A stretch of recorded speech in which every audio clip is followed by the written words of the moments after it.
I'd been a widow for 5 years. 5 years of existing in a grayscale world, the vibrant colors of my life bleached out by grief. My husband, Michael, was a ghost who haunted the edges of my vision, a phantom limb I still reached for in the lonely expanse of our marital bed. Our son, Leo, was 7, a miniature, walking, talking replica of his father. He had Michael's eyes, that startling shade of blue that could shift from the serene calm of a summer sky to the turbulent gray of a gathering storm in a heartbeat. He had Michael's smile, that lopsided, endearing grin that could melt the coldest of hearts. He was my everything, my reason for breathing, the anchor that kept me from being swept away by the relentless tide of sorrow. My relationship with Michael's mother, Eleanor, was a carefully negotiated ceasefire. We were 2 women on opposite sides of an unbridgeable chasm, our only common ground a small boy who stood between us. He was her grandson, the last living piece of her only child, and for that reason alone, she tolerated my presence in his life. We were civil, our conversations a sterile exchange of pleasantries, a dance of carefully chosen words and unspoken resentments. She was a woman carved from ice, her heart a frozen wasteland where nothing grew. But her love for Leo was a fierce, possessive fire, a dragon's horde of affection she guarded with a jealous rage. For 4 years, my life was a monotonous, soul-crushing routine. Work, school runs, grocery shopping, and lonely evenings spent in the silent company of a television that chattered inanely to an empty room. I was a mother, a widow, a ghost. I had no time for friends, no energy for hobbies, no desire for anything beyond the small, circumscribed world I had built for myself and my son. Then, I met Connor.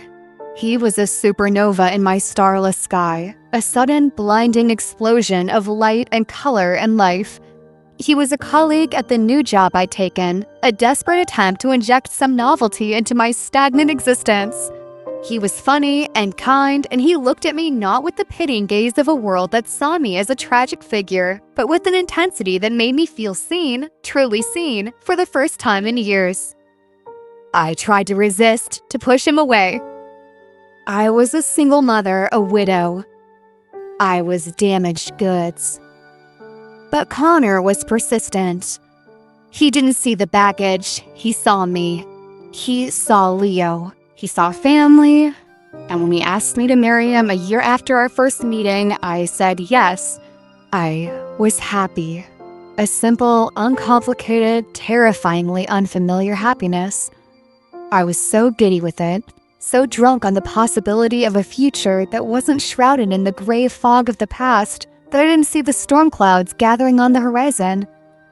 The phone call from Eleanor was a bucket of ice water, a brutal, shocking return to reality. Her voice was a stiletto, sharp and cold and deadly.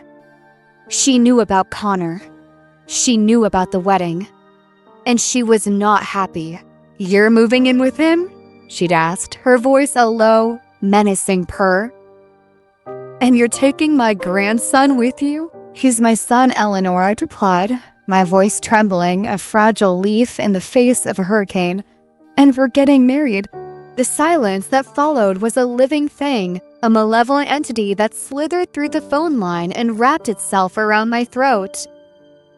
When she finally spoke, her voice was a venomous whisper. "How dare you?" She accused me of betraying her son's memory, of being a selfish, reckless mother who was putting her own needs before her child's. She painted a lurid, gothic picture of a future where Leo was an outcast, a neglected stepchild in a new family. It was a cruel, twisted fantasy, but it was a fantasy she was determined to make a reality. That phone call was the first shot in a war I never wanted to fight. A war for my son, for my future, for my right to be happy again. A war that would unearth secrets I never knew existed and force me to make a choice that would change our lives forever. The discovery of Michael's journal was a seismic event, a personal earthquake that shattered the foundations of my grief.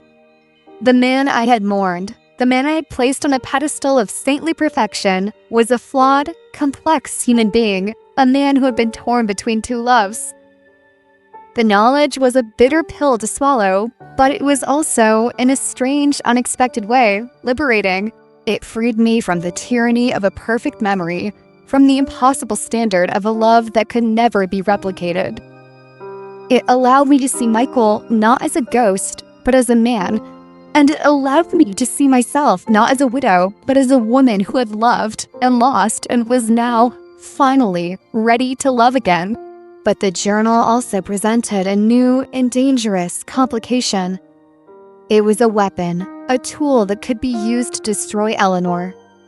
The temptation to use it to expose her son's infidelity and watch her world crumble was a seductive whisper in the darkest corners of my mind.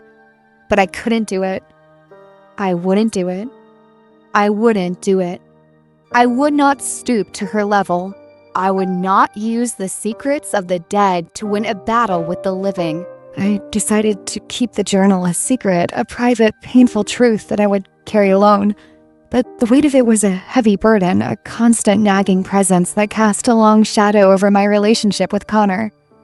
He knew something was wrong. He could see it in my eyes, in the way I would drift away in the middle of a conversation, in the way I would flinch when he touched me. He was patient and kind, and he gave me the space I needed. But the distance between us was growing, a silent, insidious chasm that threatened to swallow us whole. One evening, we were sitting on the couch, the television murmuring in the background, a hollow, meaningless sound that did nothing to fill the yawning silence between us. Connor turned to me, his eyes full of a gentle, worried concern. "Talk to me, Olivia," he said, his voice a soft, pleading whisper. "Please, whatever it is, we'll face it together." And so I told him. I told him everything. About the journal, about the affair, about the man I thought I knew, and the stranger he had become. I watched his face as I spoke, searching for a flicker of judgment, of disappointment, of a change in the way he looked at me. But there was nothing. Only a deep, unwavering love, a compassion that was so profound, so absolute, that it brought tears to my eyes. He pulled me into his arms and I sobbed, a torrent of grief and anger and a strange, unexpected relief. I had been carrying this burden alone for so long, and now, finally, I had someone to share it with. Someone who loved me, all of me, the broken pieces and the jagged edges. "I'm so sorry, Olivia," he whispered, his lips brushing against my hair. "I'm so sorry you had to go through that alone." But the conversation wasn't over. There was another secret, another omission that hung between us, a silent, unspoken truth that had been there from the very beginning. I took a deep breath, my heart pounding a frantic, desperate rhythm against my ribs. "There's something else," I said, my voice barely a whisper. "Something you never told me." I told him about the yearbook, about the picture of him and Michael, about the fact that he had known my husband. I watched his face as I spoke, and this time I saw a flicker of something. Not judgment, not disappointment, but a deep, profound sadness. He told me everything. He and Michael had been in the same fraternity, not close friends, but they had known each other. He had known about me, about our love story, about the tragic accident that had taken Michael's life. He had followed my story from afar, a silent, anonymous observer in the vast and different world of social media. He had seen my posts, my pictures of Leo, my heartbreakingly honest accounts of my grief. And he had fallen in love with me. Not with the idea of me, not with the tragic, romantic figure of the grieving widow, but with me. The real me. The messy, complicated, broken me. He had seen the job opening at my company as a sign, a chance to finally meet the woman he had been in love with for years. He had been afraid to tell me, afraid that I would see him as a stalker, a creep, a man who had insinuated himself into my life under false pretenses. He had been waiting for the right time, the right moment, but the right moment had never come. "I know I should have told you, Olivia," he said, his voice thick with a regret that was so palpable, so real, that it was a living thing in the room with us. "I was so afraid of losing you, and I didn't want to do anything to jeopardize that." I looked at him, at this man who had loved me from afar, who had seen me at my worst and had still, against all odds, fallen in love with me. And I knew in that moment that I had a choice. I could let the secrets of the past destroy us, or I could choose to believe in the love that was right in front of me, a love that was as real and as true and as powerful as anything I had ever known. I chose love. I chose Connor. I chose us. This moment shattered everything I knew. If you're feeling the shock too, hit like. It helps uncover more hidden family truths. But our newfound honesty, our renewed commitment to each other was about to be tested in ways we could never have imagined. The trial was looming, a dark, ominous cloud on the horizon. And Eleanor, a woman who was not accustomed to being defied, was about to unleash her final, most devastating attack. It came in the form of a phone call a few days before the trial was set to begin. It was from Sarah, my lawyer, her voice a grim, somber whisper. "I have some bad news, Olivia," she said, her voice heavy with a weariness that mirrored my own. Eleanor's lawyers have filed a motion to have Michael's journal entered into evidence. I felt the blood drain from my face. The journal. The one secret I had sworn to protect, the one weapon I had refused to use, was now being turned against me. Eleanor, in her infinite cruelty, had found a way to use her own son's infidelity to destroy me. How? I whispered, my voice a hoarse, strangled sound. How did she find out? She must have had someone watching you, Olivia, Sarah said, her voice laced with a frustrated anger. Someone who saw you with the journal, someone who told her what was in it. The realization was a punch to the gut. I had been so careful, so discreet, but I had underestimated Eleanor's cunning, her ruthlessness, her willingness to do whatever it took to win. She had been one step ahead of me all along, playing a game of chess while I was still learning the rules of checkers. The motion was a brilliant diabolical move. If the judge allowed the journal to be entered into evidence, it would be a public record, a permanent stain on Michael's memory. It would be a source of endless pain and humiliation for me, for Leo, for everyone who'd ever loved Michael. And it would be a powerful weapon in Eleanor's hands, a tool she could use to paint me as a woman who was so desperate to win, so consumed by a lust for revenge, that she was willing to desecrate the memory of her dead husband. But if I fought the motion, if I tried to keep the journal out of the trial, I would look like I was hiding something. I would look like a liar, a manipulator, a woman who was trying to suppress the truth. It was a trap, a classic catch-22, a no-win situation designed to break me, to crush me, to leave me with nothing. I was at a crossroads, a place where every path led to a different kind of hell. I could protect Michael's memory, but in doing so, I would be sacrificing my own credibility, my own chances of winning the custody of my son. Or I could fight for the truth, but in doing so, I would be exposing the man I had loved to the world, his flaws, his secrets, his lies. I was trapped. And for the first time, I felt a flicker of despair, a cold, creeping sense of hopelessness that threatened to extinguish the last embers of my fighting spirit. The day of the trial dawned, a gray, sullen morning that mirrored the turmoil in my soul. The courtroom was a theater of the absurd, a stage for a drama I had never auditioned for. Eleanor was there, a queen of ice on a throne of self-righteous indignation, her face a mask of cold, contemptuous fury. Her legal team, a pack of slick, expensive wolves in bespoke suits, whispered in her ear, their confidence as unshakable as it was misplaced. They thought they had me. They thought they had won. But they didn't know about the letter. They didn't know about the real will. They didn't know that their entire case, their entire campaign of terror was built on a foundation of lies, a house of cards teetering on the brink of collapse. Sarah, my lawyer, my warrior, my friend, stood up, her voice ringing with a newfound steely confidence. "Your Honor," she said, her eyes fixed on the judge, a woman whose reputation for fairness was matched only by her intolerance for deceit.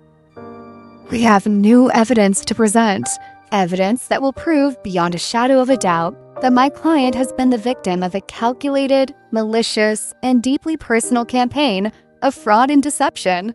She presented the letter, the real will, the sworn testimony of the handwriting expert who had verified its authenticity. The courtroom erupted in a symphony of gasps and whispers, a rising tide of shock and disbelief.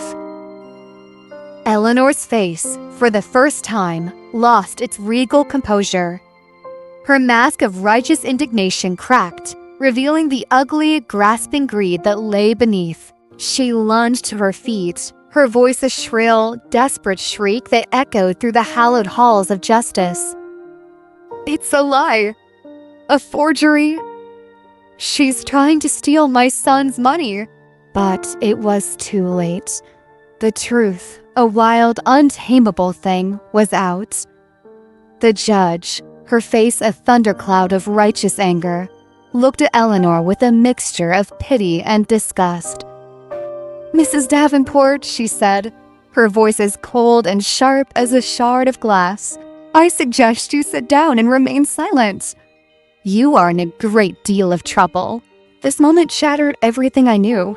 If you're feeling this shock too, it helps uncover more hidden family truths. The rest of the trial was a surreal, almost out-of-body experience.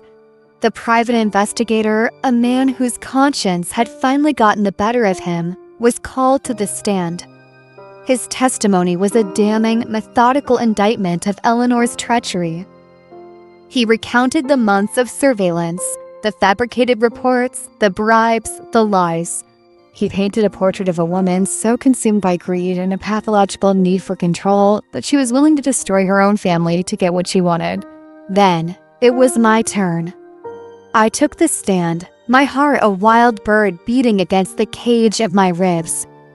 I looked at Eleanor, at the woman who had caused me so much pain, so much suffering, and I felt a surge of strength, of defiance, of a power I never knew I possessed. I told my story, my voice clear and steady, a bell tolling the death of the woman I was becoming. I told them about Michael, about our love, about our son. I told them about Connor, about the new life we were trying to build, a life that was not a betrayal of the past, but a celebration of the future. And I told them about the letter, about the real will, about the truth that had been buried for so long. When I was finished, the courtroom was silent, the air thick with the weight of my words. The judge looked at me, her eyes filled with a compassion that was as unexpected as it was welcome. "Thank you, Mrs. Harris," she said, her voice gentle, a soft rain after a long and brutal storm. "You have been through a great deal." The verdict was a formality, a foregone conclusion. Eleanor was found guilty of fraud, of perjury, of conspiracy. She was stripped of her control over Michael's estate, her name dragged through the mud she had so gleefully, so viciously slung at me. She was a broken woman, a pariah, a ghost in her own life. I should have felt a sense of triumph, of vindication, of righteous, cleansing anger. But as I looked at her, a crumpled, defeated figure in the dock, all I felt was a profound, aching sadness. A sadness for the woman who had lost her son, and then, in a desperate, misguided attempt to hold on to him, had lost herself. A sadness for the family that had been torn apart by greed and lies and the corrosive power of secrets. A sadness for the little boy who would grow up without a grandmother, a casualty of a war he had never asked to be a part of. We walked out of the courthouse, hand in hand, Connor, Leo, and me, a tiny, battered but unbroken trinity. The sun was shining, a brilliant, defiant splash of gold against the endless blue of the sky. We were free. Free from the lies, the manipulations, the ghosts of the past. We were a family, a real family, forged in the fires of adversity, our bonds tempered by the flames of a war we had won, not with weapons of hatred and deceit, but with the simple, unassailable power of the truth. Life after the trial was a quiet, gentle thing, a slow, steady return to the rhythms of a normal life. The storm had passed, leaving in its wake a world that was brighter, clearer, more beautiful than before. We moved into a new house, a place filled with light and laughter, and the sweet, intoxicating scent of a future that was ours to create. Connor and Leo were inseparable, their bond a testament to the power of love, of family, of choosing to see the good in people, even when the world is telling you to do otherwise. I never saw Eleanor again. She disappeared from our lives, a ghost from a past I was finally, truly ready to let go of. I heard, through the grapevine of gossip that still connected our two worlds, that she had moved to Europe, a self-imposed exile from the life she had so spectacularly, so tragically destroyed. I still think about her sometimes, a sad, lonely woman adrift in a sea of her own making. And I think about Michael, about the secrets he had kept, about the man I had loved and lost, and the man I was only now, after all these years, beginning to truly know. But the past no longer has the power to hurt me. It is a story, a sad cautionary tale, but it is not my story. Not anymore. My story is a love story. A story of a woman who lost everything, and then, against all odds, found it all again. A story of a man who saw a broken, grieving woman and loved her back to life. A story of a little boy who weathered a storm that would have broken most men, and emerged on the other side, his heart full of love and laughter and the unshakable belief in the goodness of the world. My story is a story of hope, a story of resilience, a story of the enduring, unconquerable power of the human heart. I still lie awake wondering, what would you have done when they tried to control your body? Share your truth in the comments. Subscribe for more shocking family revelations.